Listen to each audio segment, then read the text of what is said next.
Hello, everyone. Good to be back after some time on the road. I'm going to start with some comments on the announcement from the prosecutor at the ICC today. As the Secretary said in a statement a short time ago, the United States fundamentally rejects the announcement today from the prosecutor of the International Criminal Court that he is applying for arrest warrants for senior Israeli officials together with warrants for Hamas terrorists. There should be no equivalence between Israel and Hamas. None. Hamas is a brutal terrorist organization that carried out the worst massacre of Jews since the Holocaust and is still holding dozens of innocent people hostage, including Americans. Furthermore, the United States has been clear since well before the current conflict that the ICC has no jurisdiction over this matter. The ICC was established by its state parties as a court of limited jurisdiction. These limits are rooted in principles of complementarity, which do not appear to have been applied here, amid the prosecutor's rush to seek these arrest warrants rather than allowing the Israeli legal system a full and timely opportunity to proceed. In other situations, the prosecutor deferred to national investigations and worked with states to allow them time to investigate. The prosecutor did not afford the same opportunity to Israel in this case, which has ongoing investigations into allegations against its personnel. There are also deeply troubling process questions. Despite not being a member of the court, Israel was prepared to cooperate with the prosecutor and had made that clear. In fact, the prosecutor himself was scheduled to visit Israel as early as next week to discuss the investigation and hear from the Israeli government. The prosecutor's staff was supposed to land in Israel today to coordinate the visit, and instead, Israel was informed that the prosecutor's staff didn't get on their flight around the same time that the prosecutor himself went on television to announce these charges. These circumstances call into question the legitimacy and credibility of this investigation. Finally, this decision does nothing to help and could jeopardize ongoing efforts to reach a ceasefire agreement that would get hostages out of Gaza and surge humanitarian assistance in. Those are the goals that the United States is pursuing and will continue to pursue despite these actions by the ICC prosecutor. And with that, Matt. That's it? Nothing else? That's it. Okay. All right. Well, let's start with that since you started with that. Just very briefly, you said that the actions, the announcement on television and cancellation of the flights of the staff call into question the legitimacy and credibility of the investigation. Do they call those into question for the entire court? We are just referring to the actions the prosecutor has taken today. The entire court hasn't acted. The prosecutor has taken this initial action. We're going to see what the next step is. But certainly it calls into question the investigation that he has conducted and the action he has taken when you see him short-circuit a process that was underway to gather facts, which is what you expect any prosecutor, any investigator to do when they're considering pursuing such a case. Okay. And so are you going to do anything about this, or are you going to wait until the judges actually either approve or deny the applications? I don't have any announcements to make today. Obviously, we've made clear that we reject this action by the prosecutor. We're reviewing his initial statement, and I don't have anything further to announce. Okay. And then, but I'll let someone else go. Any, Okay. Say, sure. Yeah. You said that this could jeopardize efforts for a ceasefire. Why is that? Why should this jeopardize efforts for implementing a ceasefire? I don't think there's any doubt that this action will embolden Hamas and embolden the leadership of Hamas, Right. who have been the principal obstacle to achieving a ceasefire agreement. So, Hamas a couple of weeks ago basically agreed to the American points for a ceasefire. It's not accurate. That's not accurate. Okay. So let me ask you just one more question. There are many others that would like to ask many other questions. Let me ask you about Rafah. According to the UN, we have 900,000 people flee Rafah. So they just fled. So you were saying all along that unless Israel has a plan to relocate 1.4 million people, you are not going to agree to it. But obviously, this assault is, full-fledged now. They are in the center of Rafah, as we understand it. 900,000 people, which is, almost a million people, that is, so have already fled. So what is the United States going to do about this, and how does it view it? Is this, in your view, I thought war you had a crime? question there, but then when you Okay, kept sure. going. Yeah, So, go ahead. There's so no question? with respect to how we view it, so we made clear that we oppose a major military operation in Rafah. We don't think that would be productive to Israel's security, either in the short term or the long term, and we think it would have a dramatic impact on the lives of the Palestinian people there and on the ability to get humanitarian assistance in. We have not yet seen Israel launch a major operation. It's something that we are not only watching very closely, but we are in close communication with them about. That said, we do have great concerns about the ability to care for all of the people who have been evacuated and some who have chosen to leave themselves, even if they're not in the areas where Israel has ordered people to leave. We have great concerns about the ability to get them food, water, medicine, humanitarian assistance, shelter, sanitation. And so we are working with the humanitarian community, our international partners, on that question. But we are also engaged in conversations with the government of Israel about this. The National Security Advisor to the President was in Israel this week, meeting with the Israeli government. I will leave it to the White House to speak to those meetings largely, but it is our goal to try to prevent a major operation that would have such a deleterious humanitarian impact. Okay, and my final one on the issue of the crossing at Rafah. I mean, we have not seen any aid trucks go through for a number of days now, through Rafah and Karma Salim. So, how are you getting? You said that you're getting the aid through to those that have been forced to flee Rafah. How are you getting it through? So first of all, you're right that Rafah is not open. Aid has been going in through Kerem Shalom. There have been some days when the aid has been in the form of commercial trucks, not humanitarian assistance, but it's still food and water that's going into Gaza, getting to people who need it. Of course, we've just opened the maritime route in the last few days, which will allow the increase of humanitarian assistance, and there has been aid going in through the north. That said, we want to see Rafah open as well, and we have been engaged in discussions with our Israeli counterparts and with our Egyptian counterparts about how to effectuate that, and it remains a top priority for us. Is it Sorry, likely Matt, to open in the next day or so? What's that? Is it likely to open? I'm just not. Said I never make predictions. Sorry, I was kind of momentarily stunned by your original answers. I forgot my question, but these will be brief.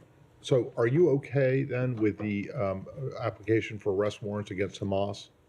We do not believe that they have jurisdiction over either of the parties of this So conflict, you don't think and that that includes Hamas. You don't think that Hamas We leaders should be prosecuted? We absolutely believe that Hamas should be held accountable. That could be. Held Hold on. accountable. Let me Okay. finish. That could be either through the prosecution of the war effort by Israel. It could be. In other words, hold them on. being killed? It could be by being killed. It could be by being brought to justice in an Israeli court. We do not believe the ICC has jurisdiction over either of the parties in this case because the Palestinian people do not represent a state. And that Okay. includes with the leaders of Wait, Hamas. but obviously the administration is also troubled by actions that Israel has taken post October 7th.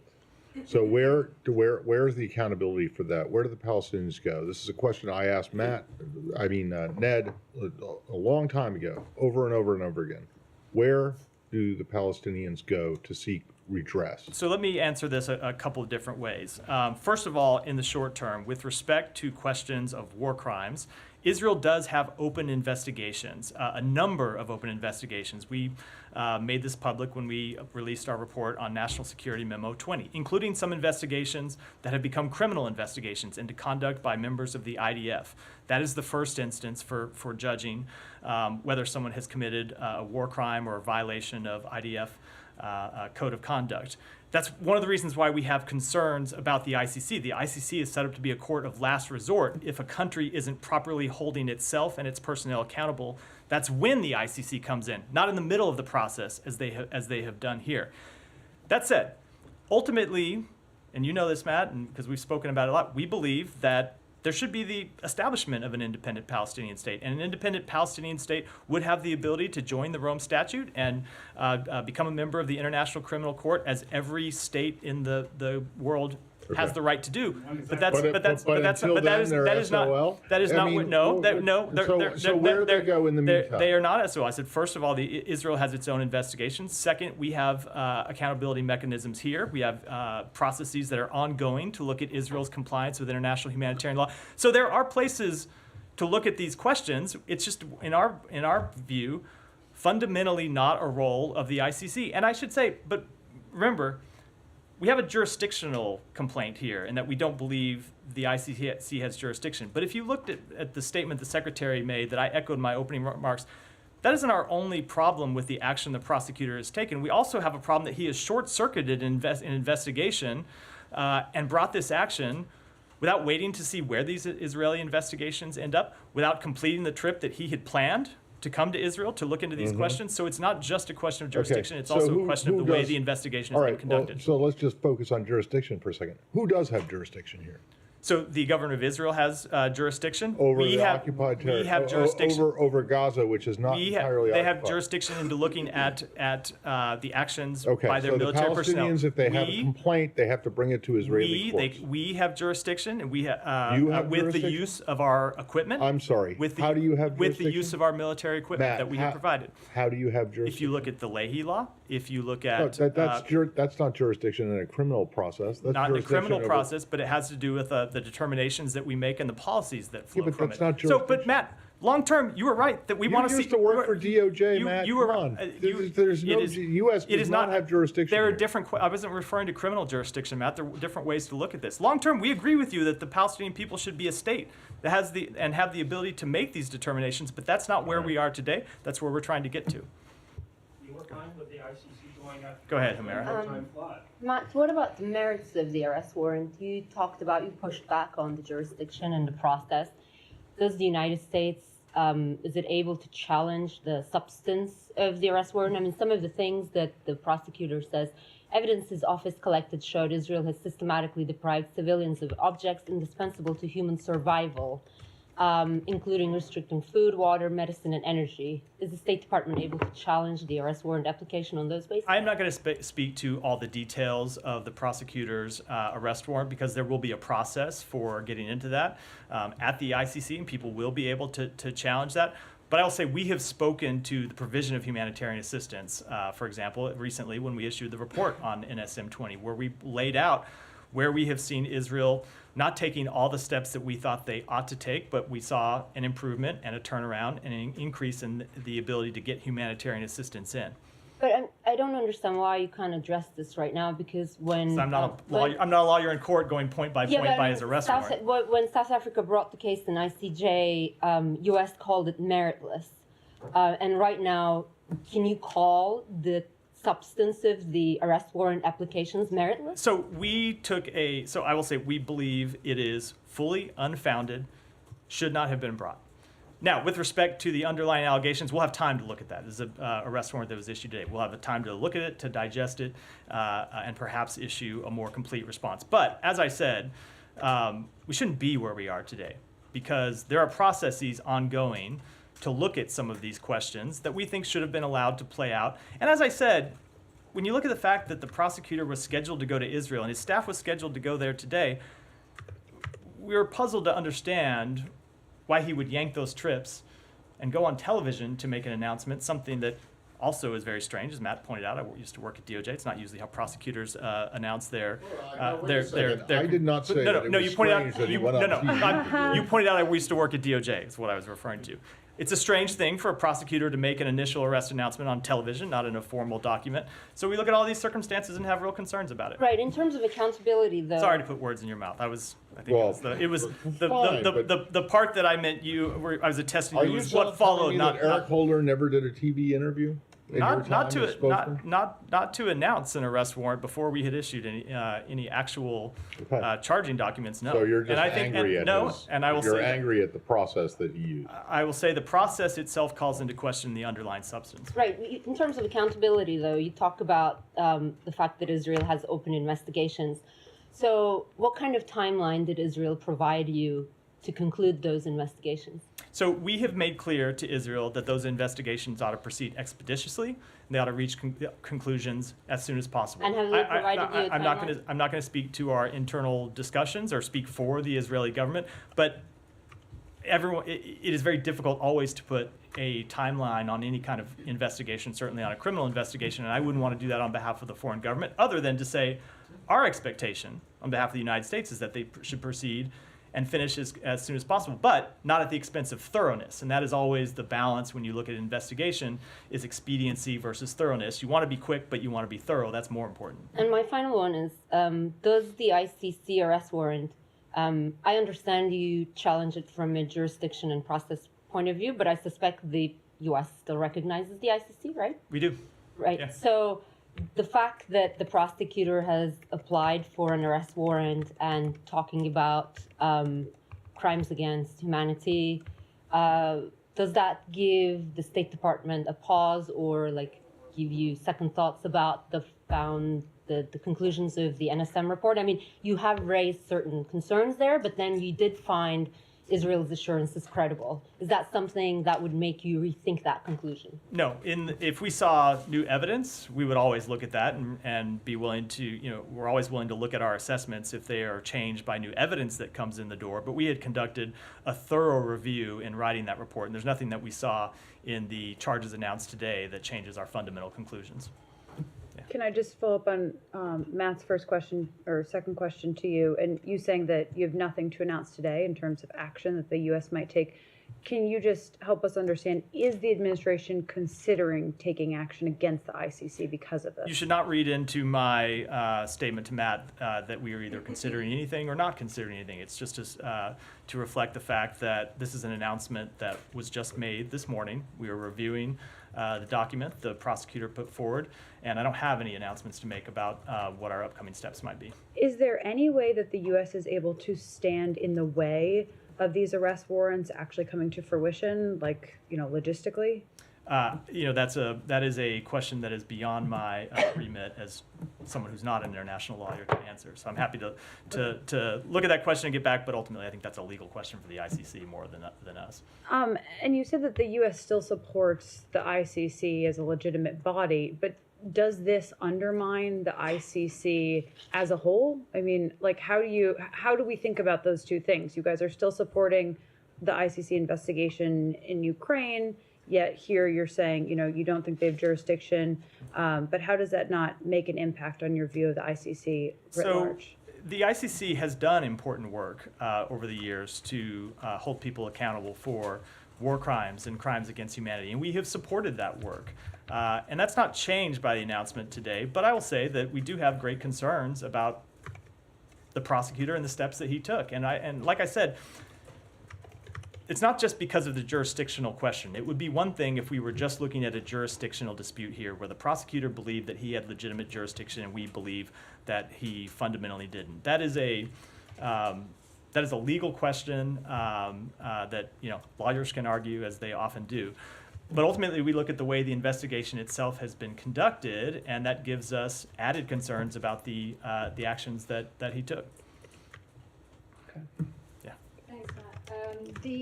You mentioned that the U.S. thinks this is fully unfounded. Did you just mean like coming to the conclusion of these arrest warrants being sought, or did you mean the whole process? So I'm not going to. So I mean the entire process. I'm not going to do a factual point by point of each of the charges, but the process itself, the equation of Israel with Hamas, a brutal terrorist group with a democracy that, for all its faults, does, like any democracy, does have its own existing accountability mechanisms that are underway.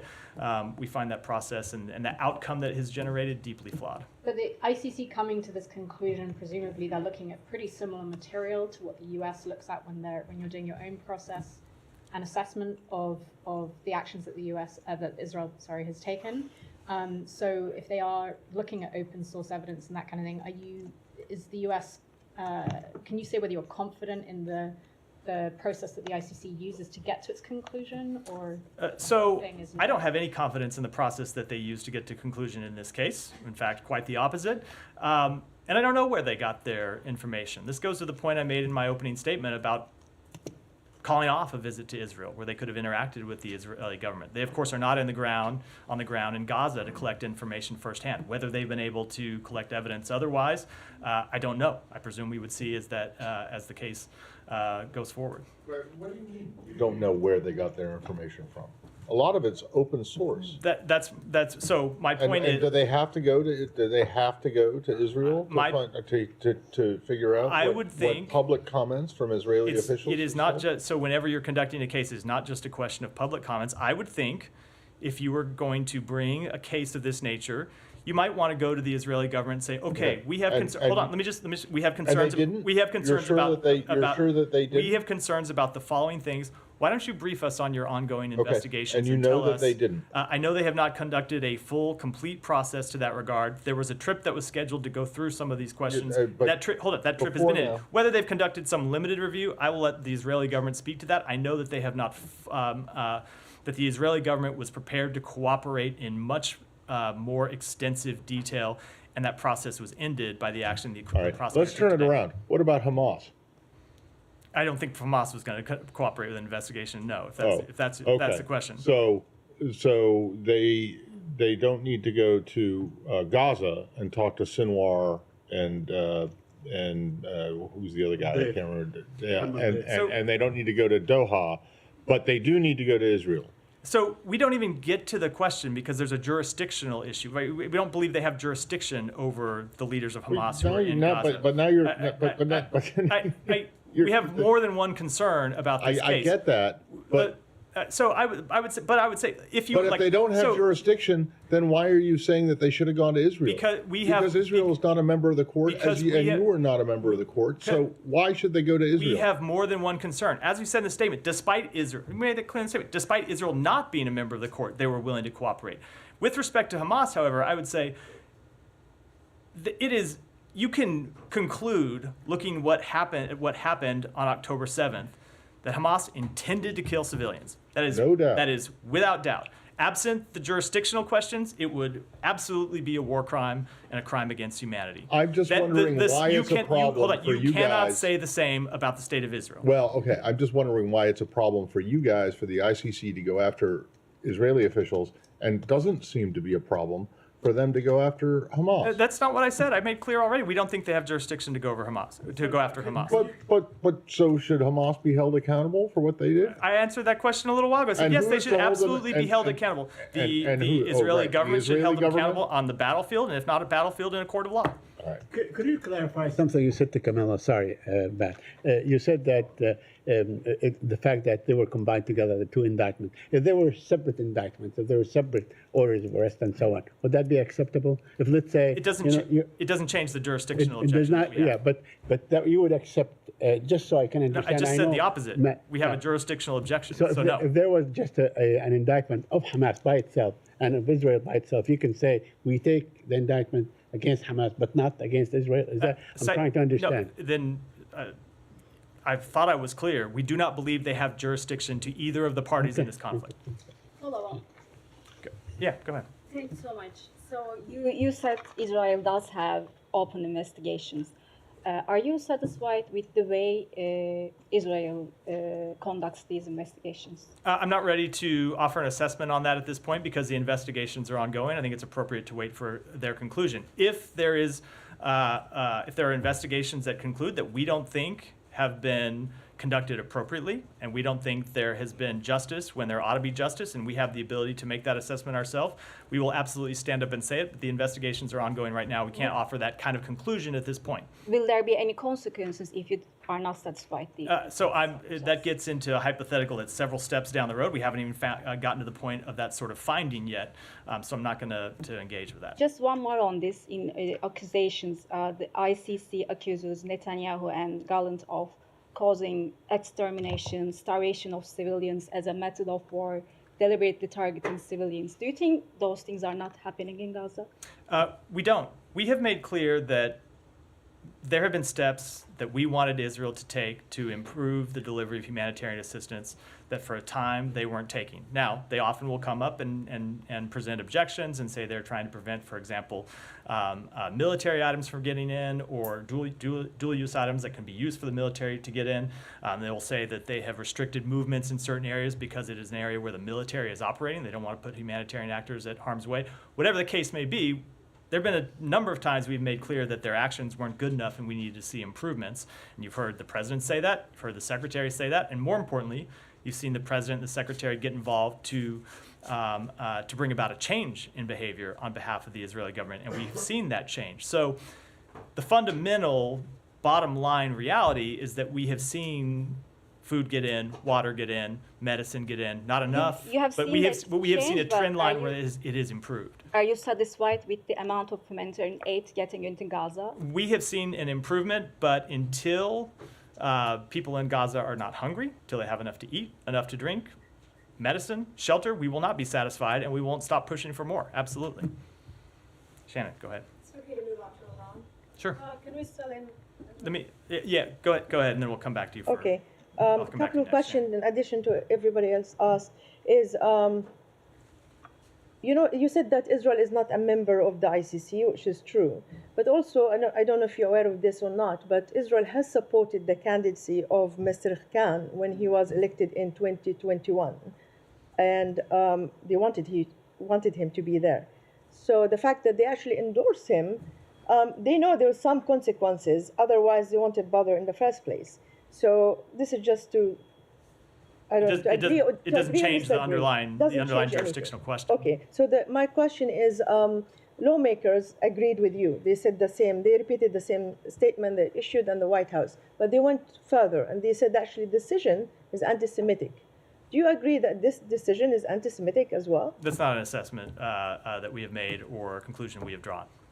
Okay, and one last thing is, on the issue itself, many international lawyers, very well known, different background, they said they found a reasonable ground that actually Israel has committed crime against humanity and war crimes.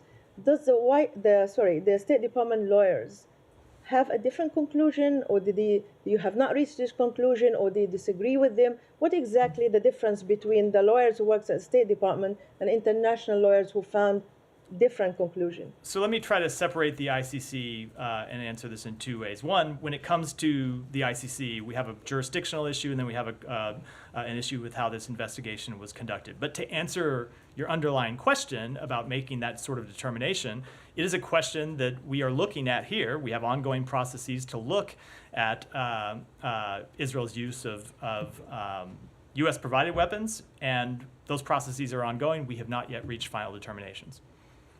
Shannon, go ahead now. I know you extended official condolences of the U.S. For the death of Iran's president and foreign minister over the weekend. The U.S. also participated in a moment of silence for President Raisi at the UN Security Council, and it sparked some controversy on Twitter. Does the State Department view that as appropriate, taking part in that kind of observance? Let me say a few things. One, we have been quite clear that Ebrahim Raisi was a brutal participant in the repression of the Iranian people for nearly 4 decades. He was involved in numerous horrific human rights abuses, including playing a key role in the extrajudicial killing of thousands of political prisoners in 1988. Some of the worst human rights abuses occurred during his tenure as president, especially the human rights abuses against the women and girls of Iran. That said, we regret any loss of life. We don't want to see anyone die in a helicopter crash. But that doesn't change the reality of his record, both as a judge and as the president of Iran, the fact that he has blood on his hands. So I think most importantly, our fundamental approach to Iran has not changed and will not change. We will continue to support the people of Iran to defend their human rights, their aspirations to an open, free society and democratic participation, and we will continue to confront the Iranian regime's support for terrorism, its proliferation of dangerous weapons, and its advancement of its nuclear program in ways that have no credible civilian purpose. And just as a quick follow, in the aftermath of that crash, did the U.S. help in recovery efforts in any way, or was it asked to assist? We were asked for assistance by the Iranian government. We did make clear to them that we would offer assistance, as we would do in response to any request by a foreign government in this sort of situation, and ultimately we're not able to provide that assistance. We were asked. Where?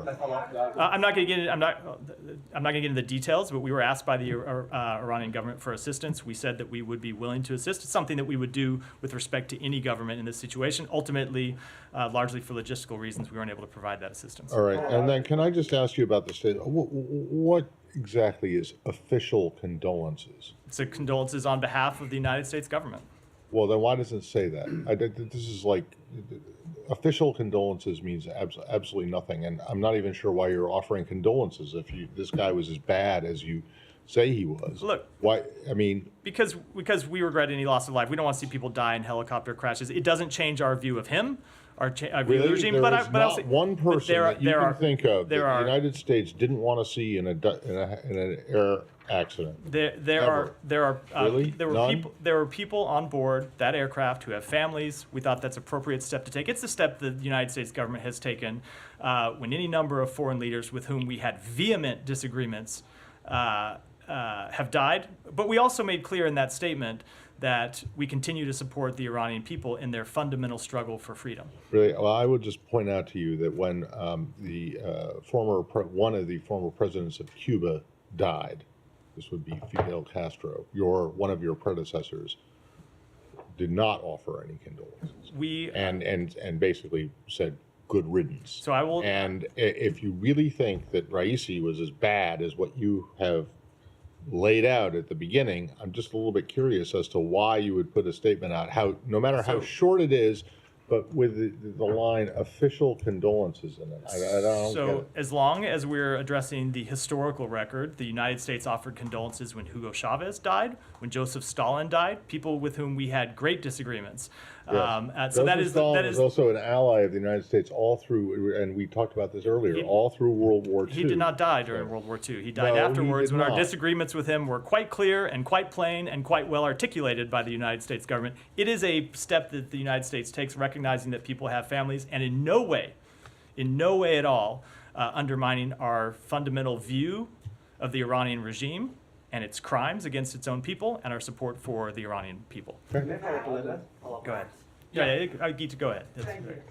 I think Matt's, well, he did make it clear that his point is on the word official. You mentioned a few condolences that you sent to other countries, but you did not use this word official. That aside, I'm sure you've probably seen that the people inside of Iran some of them are celebrating this incident. I was wondering what you make of that. So I can certainly understand why people inside Iran would feel that way when you look at the brutal repression that happened under President Raisi's tenure. As I said in my comment a moment ago, especially when you look at his abuse of women and girls, I can see why people in Iran would feel that way in response to his death. But I obviously can't speak for them. Well, with the condolences and then support for Iranian people, aren't you sending contradictory messages? Absolutely not. If you listen to the statement I just made a moment ago, I think we've been quite clear about how we viewed his tenure. And you don't just have to look at what I said today. I don't think there's any country in the world that has been more clear-eyed about the Iranian regime and more clear-eyed about this president's repression of the Iranian people than the United States of America. We have made that quite clear. So it would be close 1 and 2, I think. We have been quite clear, and that has not just been with the words that you have heard from the senior-most leaders in our government, but has been the actions that we have taken, including imposing more than 500 sanctions on the Iranian government and Iranian entities for their destabilizing actions in the region and for the repression of their own people. Yeah. What's the U.S. government's official message to those Iranians who have been killed, murdered, attacked, wounded by this guy? The official message is that we stand with them as we have stood by them, and our policy of holding the Iranian regime responsible for those abuses has not changed and will not change, period. And more broadly, can you tell us anything about the origin of the crash, its outcome, and also potential implications for the wider region, please? So I have seen the statements made on Iranian state television that it was the result of a technical failure. I don't have any independent assessment to offer, and I wouldn't want, hold on, just... and I wouldn't want to offer any assessments about what the impact might be. You also on Iran. Iran? No. Yeah. Iran. Yes. Go ahead. Yeah. I know you were quite clear, but it still is very difficult for me to understand or even report on the statement that you just put out, the official condolences. Everything you're talking about is about supporting Iranian people, human rights. As was the statement that we issued. Exactly. And then there was another statement following your statement. Why there was a second statement? Why I think you felt that you have to do more explanation, and why was the second? I think you're referring to all this was in about a half-hour period before I came to the podium, so it's not like there was a long lag in time here. So how should we, as Iranian journalists, how can I report on your official condolences when you are all the time talking about supporting Iranian people? How can we tell Iranian people who exactly how Geeta was talking about. They were very happy on social media. If you check it, how are we going to report on the official? You don't have any diplomatic tie with the Iranian government. So first of all, I would never presume to tell anyone how to report anything, but I would say that you can look at not just the statements I've made today, but the repeated statements over nearly 3.5 years by the President of the United States and by the Secretary of State and other members of the administration about our views of the Iranian regime, and more importantly, our actions to hold them accountable and our support for the Iranian people in their struggle against that brutal regime. Those have not changed, those will not change. Does this have to do anything with the indirect talks you have in Oman? So I'm not going to speak to any talks, real or imagined, but I will say that the actions, but I would not draw any such conclusions. And Matt, about Ali Bagheri Kani, how do you feel about him? I'm sorry. Mr. Bagheri Kani, who is going to be the acting foreign minister, is going to be, he was deputy of Mr. Amir Abdullahian. How do you feel about him? Do you have any comments? I just don't have any comment to offer today. Maybe in the coming days, but not today. Josh, you. Thanks, Matt.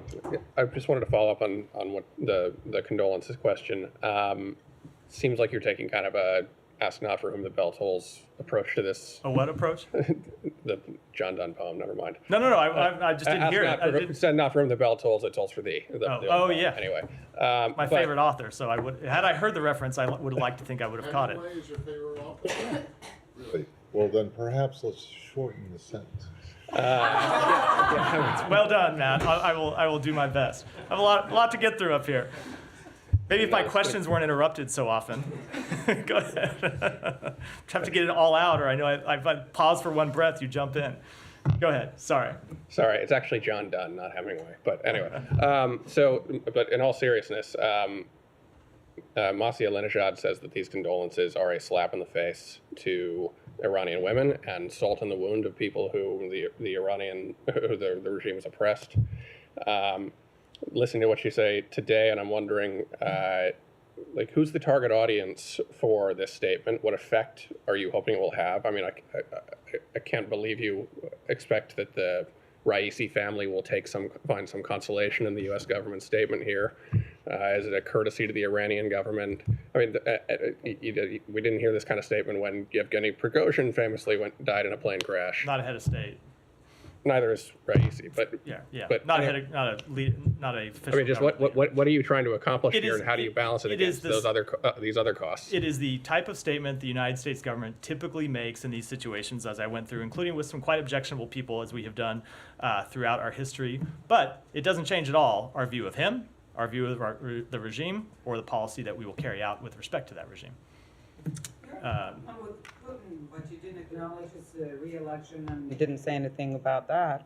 But now you're expressing official different circumstances. Can I just get you to be a little more detailed on the? I'm not trying to jam you up here. I'm just wondering, what are you trying to accomplish by saying this gesture? We thought it was supposed to have Is it supposed to have some sort of humanitarian effect on the families of the people who died? Is it a diplomatic thing that you hope will be reciprocated? Just talk us through. It has nothing to do with hopes of anything that will transpire. It is the appropriate step, we think, for the United States government to take in this instance, while also being very clear about what our policy is and what our view is of the Iranian regime. Humera. Just on this help that you said Iran has sought from U.S., this was, just to confirm, it's pretty incredible. This was in the aftermath of the crash, and they needed help with the rescue efforts? It was in the aftermath of the crash. They did offer or ask for assistance. I'm not going to get into what the details of that is. To find the president. I'm just not going to get into the details. That is essentially right. I'm not going to get into details from here. Ultimately, we weren't able to offer that assistance. Can you say through the usual indirect channels? I'm not going to get into the channels at all. And did you suggest Turkey instead? I'm just not going to get into those conversations. Regarding those reports that there were celebrations in Iran from opposition groups following the death, there are also, according to the BBC, been reports of supporters of the regime threatening those celebrators, telling them that there would be consequences if they came forward. Does the United States have any opinion on that or words to Iran on that? So one of the points we made in the statement that we put out, the short 2-sentence statement, was Iran will be selecting a new president right now. And as they go through that process, we will be supporting the Iranian people's ability to express their fundamental freedoms. Now, we have seen those freedoms cracked down on again and again, and it's not just the freedom to exercise their vote, it's their freedom of speech, it's other fundamental freedoms, and so I'm not surprised that you've seen an initial reaction in that light. We will look at this the same way we have looked at past instances of crackdowns by the regime or by allies of the regime to the Iranian people exercising their fundamental rights. And if there are steps that are appropriate for us to take to hold people accountable for those actions, we will not hesitate to do so. Is there any concern on the part of the U.S. that this could affect regional stability in a region that already is hanging on a knife's edge? Look, I'm not going to offer any assessment about something that just happened 24 hours ago, but in this region, we are always concerned about anything that could cause instability. It's why you've seen the Secretary and other members of the administration so engaged since October 7th to try to keep the conflict in Gaza from escalating further and spiraling out of control. And that will continue to be our overriding policy goal, not connected necessarily to this death, but for its own sake. All right, any more on this topic? Go ahead. Thank you, Matt. Do you have any reactions and comments on the former Iranian Foreign Minister Mohammad Javad Zarifi, as he said that it claims that the U.S. is one of the main responsible for the Iranian president helicopter crash due to the sanctions? So first of all, we are not going to apologize for our sanctions regime at all. The Iranian government has used its aircraft to transport equipment to support terrorism. So we will continue to fully enforce our sanctions regime, including our sanctions regimes on aircraft for use by the Iranian government. Ultimately, it's the Iranian government that is responsible for the decision to fly a 45-year-old helicopter in what was described as poor weather conditions, not any other actor. And then, do you confirm or reject the indirect talks with Iran in Oman? I'm just not going to speak to those at all. We have long made clear that we have the ability to send Iran messages when it's in our interest to do so, but I'm not going to comment on those in any way. Okay. Janet, go ahead. Thank you, Matt. Two questions.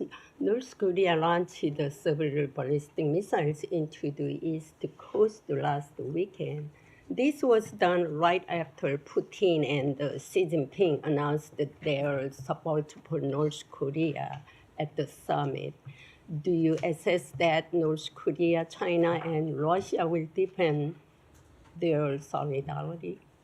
So with respect to that missile launch, the Pentagon put out a statement on that this weekend, and I would refer to you that. But when it comes to the cooperation between Russia and North Korea, we have made clear that's a trend that should be a great concern of anyone who is interested in maintaining peace and stability on the Korean Peninsula. That should include the PRC. It's one of the points the Secretary made clear in our last trip to Beijing, as he has in his other interactions with his Chinese counterparts, that we think that's something that should concern China as well, and China should use its influence to push back on that increasing cooperation between the two regimes. It's not a decision they've made to do so as of yet. But the role of the UN Security Council is weakening. So how can we sanction North Korea's continued violations? So we have been concerned that the Security Council has not spoken with one voice since 2017 on the DPRK's repeated violation of UN Security Council resolutions. Because there's not been unity, the DPRK has escalated its ballistic missile launches, each one of which violates multiple UN Security Council resolutions. And we urge Beijing and Moscow to use their influence to encourage DPRK to refrain from that behavior and return to the negotiating table. Thank you. Ryan. So back on the question of jurisdiction with the International Criminal Court, you said that because the Palestinians are not a state actor, they don't have jurisdiction over their side. But back in 2014, I just Googled this one up. Jen Psaki was up here, your colleague. The statement was, today the ICC convicted Jermaine Katanga, the commander of the FRPI militia, for his responsibility for war crimes and crimes against humanity. The ICC's DRC cases represent a significant step toward delivering justice for victims in the DRC.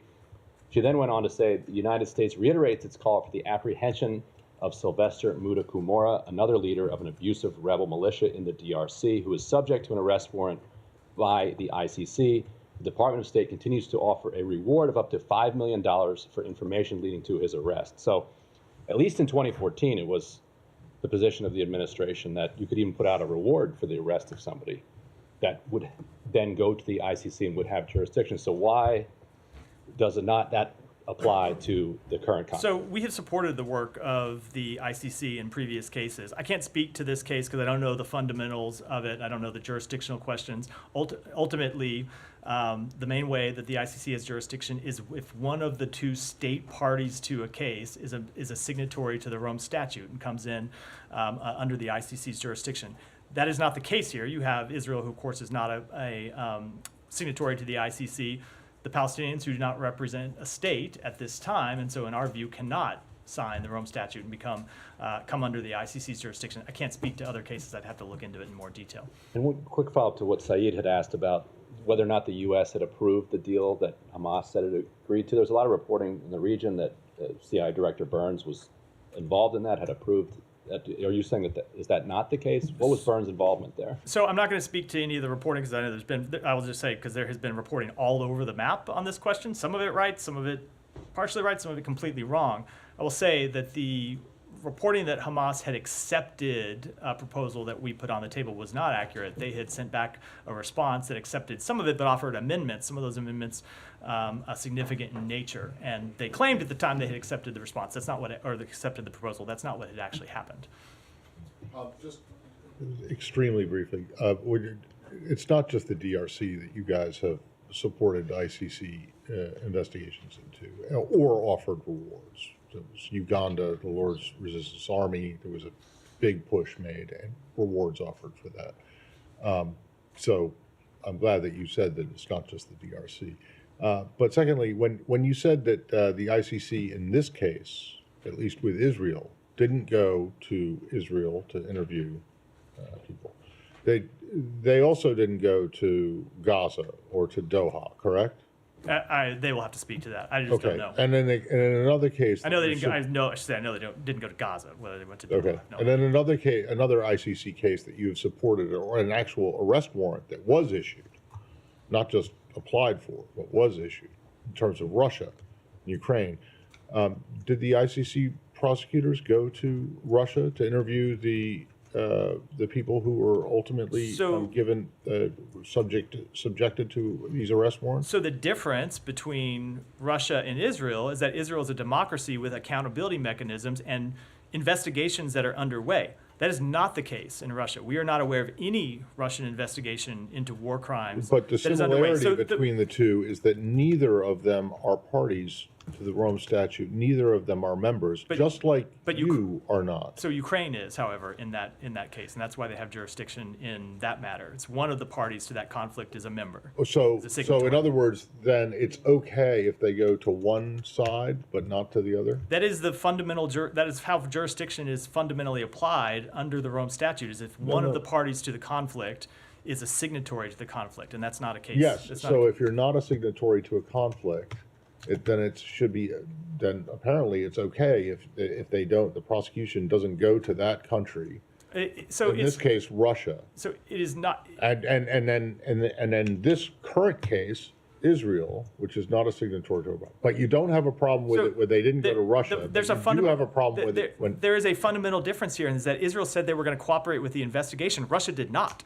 That's why the trip was to Israel was so important. Israel said they were going to cooperate with the investigation, talk to them about the charges that they were preparing to bring, and the ICC short-circuited that cooperation by bringing these charges. Come on. Russia was never for the going to last cooperate. month. Israeli officials have been going off about how horrible it would be and how awful it will be if the ICC comes forward with these arrest warrants, to the point where people in this government were like, "What are they getting so concerned about?"